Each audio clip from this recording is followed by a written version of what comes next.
Oi, meus amores do oitavo ano AIB. Hoje nós iremos falar da Revolução Francesa, né? No ano de 1789, no século XVIII, né? E nós iremos falar dessa revolução que teve os ideais baseada nos ideais iluministas, né?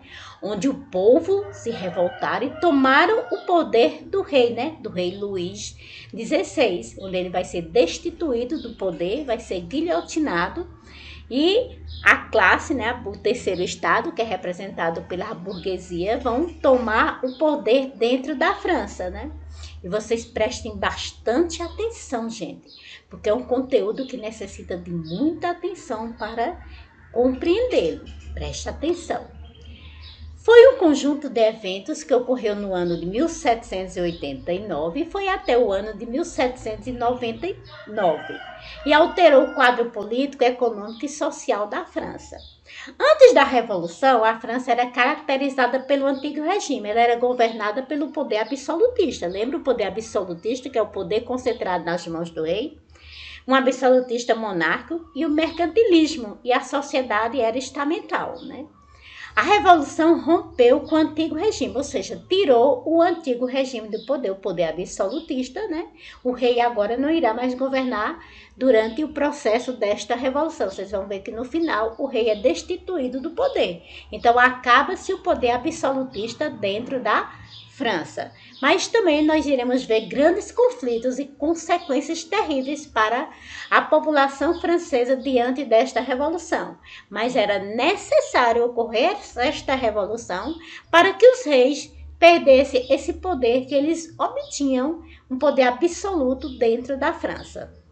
E que essa revolução ela se proclamou e se estendeu por outras nações, né? Outros povos também. A Revolução Francesa inspirou reformas em outros países, além de ter influenciado na independência das colônias espanholas e na proclamação da independência do Brasil. Então, nós tivemos aí vários fatores que contribuíram que a Revolução Francesa, baseada nos ideais iluministas, se expandiu por muitas partes da América, onde as colônias americanas também agora quiseram lutar e proclamar a sua independência. As causas da Revolução. Dentre as principais causas da Revolução Francesa, podemos destacar o custo da monarquia, pois o rei Luís XVI e a sua corte gastavam enormes quantias para sustentar seus privilégios. E com isso, eles tiravam dinheiro de onde? Cobrando impostos da população. A população era que tinha que sustentar essa corte aí. Outra causa também foi os ideais iluministas, né? Também influenciaram o desejo por reformas políticas e econômicas. Os ideais de liberdade, igualdade e fraternidade, que é o lema da Revolução Francesa. O lema da Revolução Francesa é liberdade, igualdade e fraternidade. Onde eles obtiveram isso, professor? Através dos ideais iluministas. Acabaram estampados nas cores da bandeira e também no hino da França.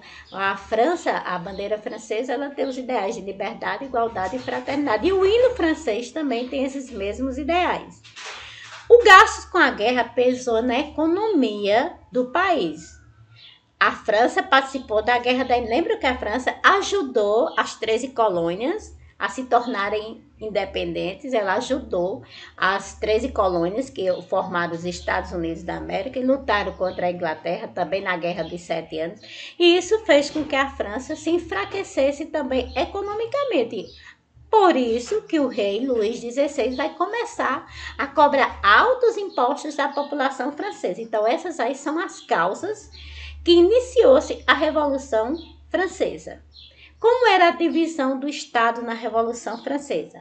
A sociedade francesa era estamental. O que é isso? Era dividida em 3 estados ou 3 ordens, sem mobilidade social, que mantinha os privilégios do nascido na nobreza. Por exemplo, o primeiro estado representava quem? O clero, que era o alto e o baixo clero. Quem representava o alto clero? Bispos, abades, que era da origem nobre.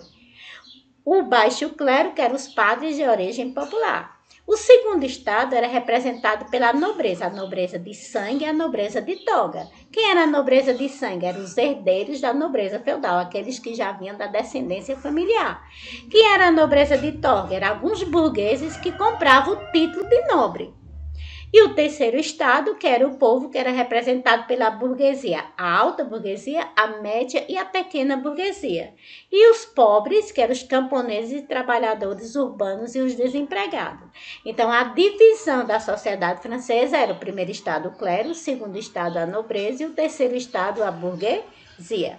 Quem pagava impostos era mais o terceiro estado, que tinha que sustentar o primeiro e o segundo estado. Esse foi um dos fatores que vai também levar a população a se revoltar contra o primeiro e o segundo estado. No início da década de 1780, a França se encontrava numa grave crise econômica. Nós até iniciamos falando disso. Quais foram essas principais causas que levou a França a ter essa crise econômica? A Guerra dos 7 Anos, que foi a guerra entre franceses e os ingleses. A Guerra da Independência dos Estados Unidos, que os franceses ajudaram as 13 colônias a se tornarem independentes. Isso empobreceu muitos dos cofres franceses. O Tratado Comercial de 1786, assinado com a Inglaterra, viu os franceses em troca, por exemplo, a França levava vinho para os ingleses e comprava tecido dos ingleses. Isso levou a algumas falências de algumas indústrias francesas. Isso aumentou também o descontentamento da classe dos burgueses, né? Porque enfraqueceu a indústria francesa. Etapas da Revolução. Na França existe a Assembleia dos Estados Gerais, né, 1789. Para resolver a questão dos impostos e aumentar mais os impostos, o rei convocou a Assembleia dos Estados Gerais, com os representantes dos 3 estados. Lembra? O primeiro estado, o clero, segundo estado, a nobreza e terceiro estado, a burguesia. Cada estado tinha o direito de um voto, mas a burguesia queria uma votação por indivíduo, que levou a violentas discussões. Por exemplo, o rei queria que tivesse votação por estado. O primeiro estado, o clero, o segundo estado, a nobreza e o terceiro estado, a burguesia. Ele queria que a votação fosse por estado. Quem ia sair vitorioso nisso era o rei. Por quê? Porque ele é apoiado pelo primeiro e pelo segundo estado. O terceiro estado não admitiu, não aceitou, né? Isso levou a violentas discussões lá na Assembleia Nacional, na Assembleia dos Estados Gerais, né? Diante da impossibilidade de resolver a questão, o que é que o terceiro estado fez? Separou-se dos demais estados, separou-se do primeiro estado e do segundo estado e declarando-se, aí criou a Assembleia Nacional Constituinte, que foi criada pelo terceiro estado, que é a representação da burguesia. Aí nós temos aqui a Assembleia Nacional Constituinte, criada no ano de 1789, que foi até o ano de 1791. Primeira coisa que eles queriam, uma Constituição. Essa Constituição representaria o fim do absolutismo monárquico na França, ou seja, tirar o poder do rei dentro da França. Em Paris, o povo invadiu a antiga prisão de Bastilha, né, que foi no dia 14 de julho, né, de 1789, onde eles invadiram a prisão de Bastilha, que representava o poder absolutista. Era o símbolo do poder absolutista, era essa prisão de Bastilha. Foi invadida pela população, né? A população se armou com a tomada de Bastilha, né, que representou o fim do antigo regime, que era do poder absolutismo. Na zona rural, os camponeses invadiram castelos, incendiaram plantações, massacraram os membros da nobreza e do clero. Aí teve um grande medo. Os nobres e os clérigos eles começaram a se refugiar, fugir para outros países, porque os camponeses passaram a invadir, porque eles queriam os seus direitos, né? Que eles não tinham direito nenhum. Então, com isso, o primeiro e o segundo estado passaram a se refugiar em outros locais, fugindo do terceiro estado, quando o povo começaram a tomar o poder dentro da França, principalmente quando foi tomado a prisão, invadida a prisão de Bastilha, né? Que era o símbolo da Revolução que era o símbolo do antigo regime, ou seja, era o símbolo do poder absolutista. Era essa prisão de Bastilha. Com isso, eles criaram uma monarquia constitucional, que durou do ano de 1791 ao ano de 1792. O rei Luís XVI foi obrigado a aceitar essa Constituição. Mas o que é que o rei fez? Tentou fugir. Mas quando ele tentou fugir, ele foi capturado e foi mantido sob vigilância. As monarquias absolutistas da Europa começaram a organizar uma ofensiva contra a França. Por exemplo, a Áustria e a Prússia, né? Eles começaram a querer invadir a França para que a revolução, os movimentos revolucionários não chegassem no seu país, que também foram apoiados por rei Luís XVI, né? Por quê? Porque Luís XVI queria retomar o seu poder dentro da França e acabar com essa monarquia constitucional. A multidão, quando descobriram que o rei era um traidor da Constituição, traidor da França, eles invadiram o Palácio de Tuileries, onde o rei estava, no dia 10 de agosto de 1792. Com isso, o rei foi preso, foi considerado um traidor. Os revolucionários fizeram o quê? Aboliram a monarquia constitucional, né? Aboliram a monarquia e proclamaram agora uma república francesa. E com isso, o rei, nessa época, as forças políticas que mais se destacavam eram as seguintes. Nós tínhamos os girondinos, os jacobinos, a planície e nós tínhamos também os cordilheiros. Mas aí nós temos mais os girondinos e os jacobinos. E o grupo da planície. O que é isso, professor? Isso aí é como se fossem partidos políticos que governavam a França. Aí os girondinos representavam quem? A alta burguesia. Lembra do terceiro estado? Nós tínhamos a média, a baixa e a alta burguesia. Então, os girondinos representavam a alta burguesia.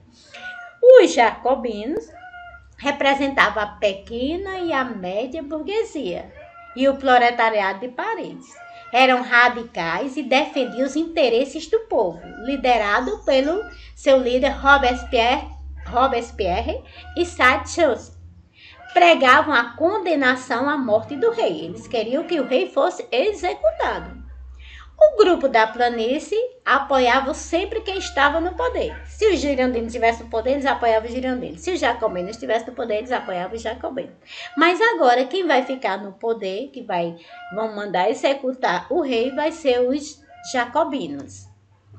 Com isso, quando os jacobinos subiram ao poder, que eles queriam o quê? Que o rei fosse guilhotinado. Aí nós temos aqui, ó, uma guilhotina. Guilhotina é tipo uma navalha. Aqui eles colocam a cabeça da pessoa, nesse caso foi o rei Luís XVI, e ela vem aqui, ó, e corta. Então, essa daqui é a guilhotina. Aqui, ó. Aqui nós temos o soldado com a cabeça do rei Luís XVI. Por quê? Porque o rei Luís XVI foi considerado um traidor da Revolução Francesa, né? Mesmo com o apoio dos girondinos, Luís XVI foi julgado, guilhotinado em janeiro de 1793. A morte do rei trouxe uma série de problemas, como revoltas internas das forças absolutistas e estrangeiras contra a França. Isso levou alguns países a quererem invadirem a França. Por isso que os girondinos criaram o Comitê de Salvação Pública, né? Onde eles levaram a população à guerra contra esses países que queriam invadir a França. Então, a queda do rei Luís XVI, depois a sua esposa Maria Antonieta também vai para a guilhotina, também é guilhotinada, é executada pelos revolucionários, né? Quando estavam no poder aí, eram os jacobinos. República Jacobina. Aqui nós temos a foto do líder jacobino, que é Robespierre, né? Esse período ficou conhecido como o período do terror ou o período do grande medo, né? Pois os não jacobinos tinham medo de perder as suas cabeças. Aí começaram a ditadura jacobina, liderada por Robespierre. Durante seu governo, ele procurava equilibrar-se entre as várias tendências políticas. umas mais identificadas com a alta burguesia e outras mais próximas das aspirações das camadas populares. Robespierre foi esse grande líder jacobino, né, que também os jacobinos também são lembrados, como também teve muitas eles se basearam também nos ideais de Rousseau, né, e trouxeram votos, o sufrágio universal masculino, né, pegaram as terras, confiscaram as terras da nobreza e doaram para os camponeses pobres também. Nós não podemos falar do grupo jacobino só como grupos terroristas dentro da França, não. Eles também trouxeram muitas reivindicações, muitas mudanças dentro da França para a classe mais pobre da Revolução Francesa. Só que eles perderam o apoio dos sans-culottes, né? Que era um grupo liderado pelos camponeses. Perderam o apoio dos sans-culottes diante de tantas execuções que teve na época em que os jacobinos dominaram a França. Então, todos aqueles que eram contra as determinações dos jacobinos, todos eles eram executados. Mais ou menos umas 17 mil pessoas foram executadas na França, guilhotinadas, diante dessa grande revolução que ocorreu dentro da França. Aí nós temos a reação termidoriana, no ano de 1794 ao ano de 1795.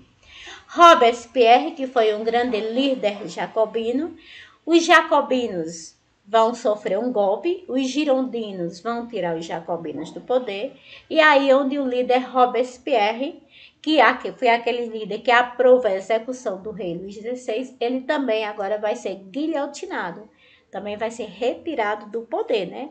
A execução de Robespierre na guilhotina e anulação das medidas populares, ou seja, as medidas que os jacobinos determinaram para os franceses, como voto, sufrágio universal masculino, as terras que foram confiscadas e doadas às classes mais baixas da população francesa, onde eles também congelaram os preços dos alimentos. Agora, os girondinos vão assumir o poder e vão tirar os jacobinos do poder. E na retirada dos jacobinos do poder, Robespierre vai ser executado, onde ele está sendo aqui, ó. Aqui nós temos a execução de Robespierre na guilhotina. Aí, com isso, os girondinos assumiram o poder, restabeleceram a liberdade de preços, ou seja, não permitiram mais o congelamento do preço e começaram a aumentar os preços também das mercadorias, né? Foi promulgada uma nova Constituição que estabelecia o poder executivo, que seria exercido pelo diretório, onde nós iremos ter 5 pessoas administrando a França. Tiraram o voto sufrágio universal masculino e colocaram o retorno do voto censitário. O que é o voto censitário? Só vota aqueles que têm uma boa renda financeira, né, dentro da França. Aí o diretório, nessa época, nós tivemos agora o grande Napoleão, né? Napoleão, que era participou do exército, né? Ajudou muito a França a vencer a Prússia, a Áustria e a Rússia nessa época, Prússia e Áustria mais. E eles venceram, né, os exércitos. Com isso, Napoleão se tornou um grande general. Nessa época, Napoleão Bonaparte ganhou prestígio como militar e com apoio da burguesia e do exército e provocou um golpe, né, que a gente chama o golpe de 18 Brumário, né? Napoleão faz o quê? Ele vai destituir o diretório, que era governado por 5, e ele vai dar um golpe chamado golpe de 18 Brumário, onde Napoleão agora vai dominar a França. Agora ele é o grande general francês, que é o nosso assunto, que nós iremos, na próxima aula, nós iremos falar sobre o Império Napoleônico. Com isso, ele consolidava as conquistas da burguesia e dando fim à Revolução. Aí acabou a Revolução dentro da França e Napoleão agora vai governar a França. E aqui nós temos a conclusão. A Revolução Francesa foi importante marco da história moderna na nossa civilização. significou o fim do sistema absolutista, acabou com o poder dos reis absolutistas e os privilégios e alguns privilégios da nobreza. O povo ganhou mais autonomia e seus direitos sociais passaram a ser respeitados e deu início a uma democracia, onde na França nós tivemos o lema de que liberdade, igualdade e fraternidade, né? Baseado que nos ideais iluministas. Teve muitas mortes. É uma revolução de grande, teve uma grande opressão mundial, né? Onde aliás, essa revolução teve grandes mortes. Uma revolução que lutou pelos seus ideais, o povo se uniram pelos seus ideais, né? Mas conquistaram os seus direitos, né? Que é o direito de ter liberdade, de igualdade, de fraternidade, né? E esses ideais franceses se expandiram, né, se espalharam pelo mundo inteiro, onde muitas nações baseadas nos ideais iluministas e baseado na Revolução Francesa começaram também agora a tirar o poder absolutista dos reis em algumas nações e onde se expandiu aqui também na América, que veio também para o nosso país, Brasil. Nós iremos também depois proclamarmos a nossa independência. Eu espero, pessoal, que vocês tenham entendido quem representava as forças políticas que representavam a França, principalmente os girondinos e os jacobinos, né? Nós tenham entendido a denominação do primeiro, segundo e terceiro estado, que vocês tenham compreendido como é importante a união de um povo para lutar e conquistar os seus ideais, como a divisão desse povo trouxe também mortes também, porque se eles tivessem se unido com o mesmo objetivo, não teríamos tido tantas execuções. Mas, infelizmente, o mundo é desta forma. Alguns lutam pelo conquista baseado em guerras. Mas se eles tivessem se unido na união, a união é que faz a força de uma grande nação. E a nossa nação ela tem que ser unida com o mesmo objetivo de reivindicar e lutar pelo direito do povo. Muito obrigado, até a próxima aula e beijo a todos.